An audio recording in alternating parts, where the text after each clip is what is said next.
அனைவருக்கும் வணக்கம்.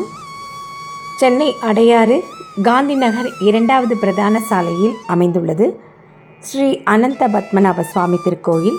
கருவறையில் உள்ள மூலவர் திருக்கோலம் கேரளத்தில் உள்ள ஸ்ரீ பத்மநாப சுவாமி கோவிலை பிரதிபலிக்கிறது. திருவிதாங்கூரின் கடைசி அரசரான சித்திர திருநாள் நன்கொடையாக வழங்கிய நிலத்தில் 1962ஆம் ஆண்டு இக்கோயில் கேரள பாணியில் கட்டப்பட்டுள்ளது.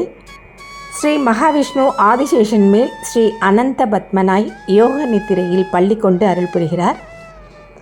ஸ்ரீ அனந்த பத்மநாப சுவாமி பள்ளி கொண்டிருக்க நாபியிலிருந்து தாமரையில் பிரம்மாவும் வலக்கை அருகில் சிவபெருமானும் அருள் புரிகிறார்கள்.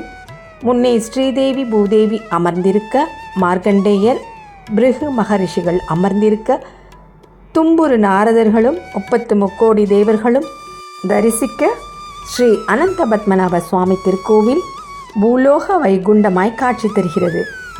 கருவறைக்கு 3 வாசல், முகம், நாபி, பாதம் என்று தரிசிப்பது சிறப்பு. இத்திருக்கோவிலில் சிவன், பிரம்மா, விஷ்ணு என்று மும்மூர்த்திகளும் அமைந்திருப்பது சிறப்பான அம்சமாகும். கோவிலின் வளாகத்தில் தினசரி பூஜை நடத்துவதற்கு ஒரு யாகசாலை உள்ளது. அமைதியான சூழலில் மிக ரம்யமாக விளங்குகிறது இத்திருக்கோவில். காலை 6 மணி முதல் 12 மணி வரையிலும், மாலை 4:30 முதல் 9 மணி வரையிலும் நடை திறந்திருக்கும். திருக்கோவிலின் இடது புறத்தில் பின்புறம் அரச மரத்தடியில் சிவபெருமான் மிக அழகாக காட்சி தருகிறார். மகாவிஷ்ணுவின் எழில்மிகு திருக்கோலத்தை காண இருவிழிகள் போதாது. ஸ்ரீ விநாயகர், ஸ்ரீ கருடர், ஸ்ரீ ஆஞ்சநேயர், ஸ்ரீ சுதர்சனர், ஸ்ரீ லக்ஷ்மி நரசிம்மர், ஸ்ரீ அஷ்டாதசபுஜ மகாதுர்கா நவகிரகங்கள் ஆகியோர் சந்நிதி கொண்டு மூலவரை சுற்றி அருள் கூட்டுகின்றனர். ஆண்டு முழுவதும் திருவிழாக்கள், ரதோத்சவம், வைகுண்ட ஏகாதசி உற்சவம் என கோலாகலமாக நித்திய கல்யாண உற்சவங்கள் நடைபெற்று கொண்டிருக்கின்றன.